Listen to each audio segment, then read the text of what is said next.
Well, that was the best of Little Deuce. We have a big Deuce joining us, Jayson Tatum. Thanks so much for your time. It's great to see you again. It's been a minute. Thank you guys for having me. How was the off season for you starting out? It was good. It's a lot shorter than previous years, but got some proper rest. Went on vacations and traveled and had fun, and obviously got in the gym. So ready to get back to it. Hold on. You said shorter than previous seasons. You haven't had an off season since 2019. With COVID and you playing in the World Cup, like, this is the first time you had some real time to get away from the game. Like, what was that like for you to be able to kind of recharge the batteries? It was cool, I guess, but like I've said all summer, is like getting to the championship and playing till June, and then not having anything to celebrate. Yep. Is tough. So those few weeks after the championship, you still tired, you still exhausted, and you still kind of feel defeated, I guess, in a sense. So it took a little time to kind of get over what just happened. Yeah, you had mentioned in your interview with Taylor Rooks, you said you felt flat out miserable for those first few days. I did too, just so you know. And it just stopped. You're playing and then all of a sudden it's done. How did you work through those emotions? I know that was probably very, very hard for this team.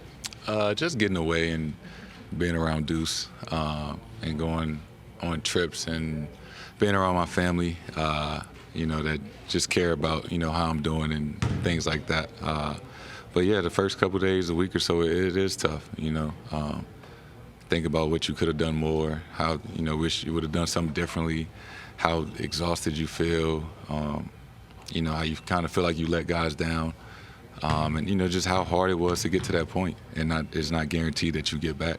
So it's a lot of thoughts and emotions that, ran through my mind, those following days afterwards.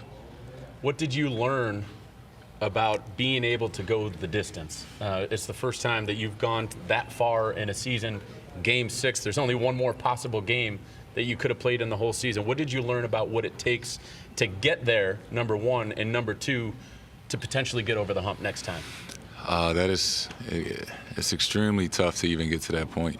Not many people have ever gotten there.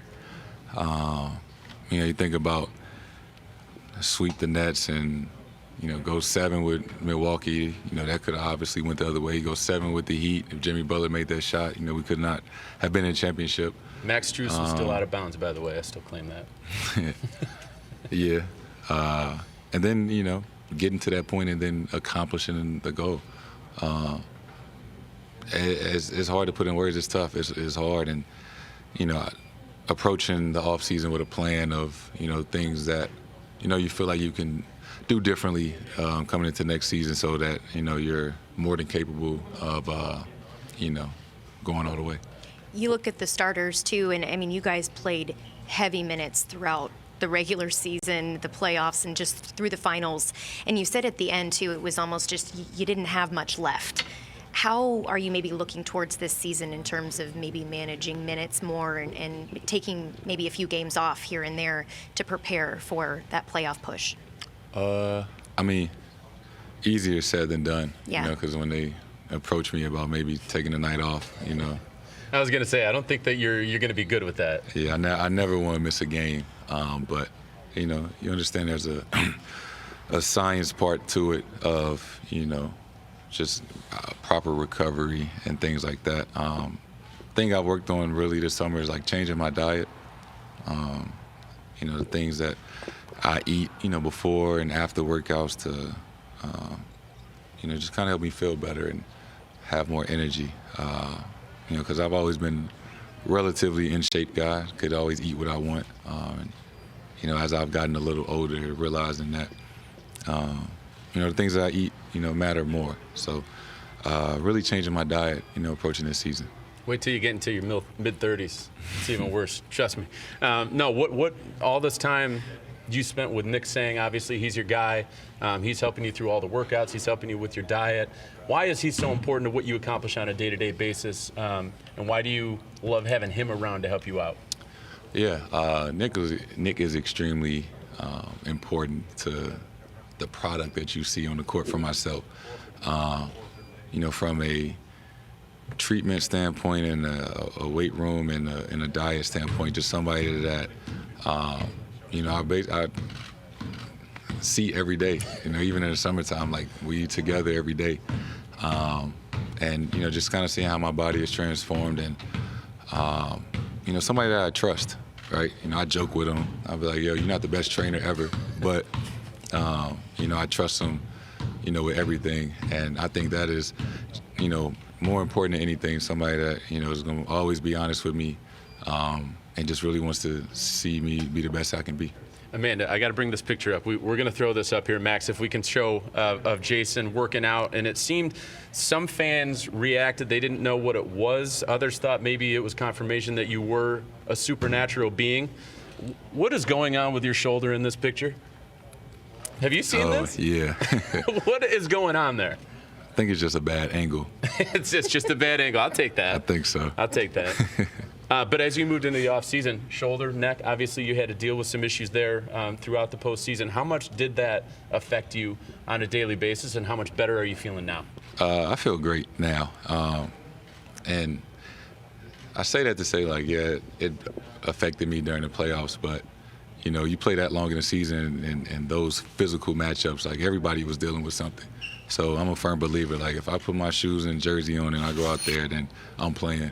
There's no excuses if you step out on the court. And if you're injured, then you shouldn't play. But, everybody that late in the season, it was dealing with something. So I didn't want that to be exaggerated, or something that I was kind of using as a crutch. You're not an excuse guy. We all know that. Yeah. How hard was that at times, though, to go out? Were you thinking about it at all when you were out there, more just from a pain tolerance? Yeah, there's so much contact in basketball. If somebody hits it or you fall, then I was, whether it's my wrist or my shoulder, I was feeling it, pretty often. But, you just got to fight through it, because we're trying to win a basketball game. It was, just to confirm, it was a stinger? Is that what you were dealing with? And it just took time to heal, essentially? Yeah, my shoulder, neck was like a stinger. And, if you keep re-aggravating it, the pain kept shooting down. So that's just kind of what I was dealing with there. Well, that's in the past. We're moving forward. The other thing we're moving forward with is Joe Mazzulla as the new interim head coach of the Boston Celtics. We've talked about it already on the show. You had very high praise for him during the NBA Finals. Why do you think that he is ready for this role this season? Just because I know how passionate he is about helping others, right? And that's really what he has been. He's been a great help to myself, to the other guys, to the team as a whole from the last few years that he's been here. And he's motivated. And I think, with the right intentions, and if, you're motivated, then, you're going to be successful. And, we're going to have to help him, and he's going to have to help us. And, we're all in this together. And it's not like somebody new. It's just, same guy we know, just in a different kind of position. So, just kind of looking forward to just playing basketball, honestly. And getting away from this? It'll be a little better tomorrow when the balls are bouncing. No, Jayson, we appreciate the time, man. Good luck this season. We're looking forward to seeing what you guys can accomplish. Thank you. Always great to see you. Thank you so much. Thank you.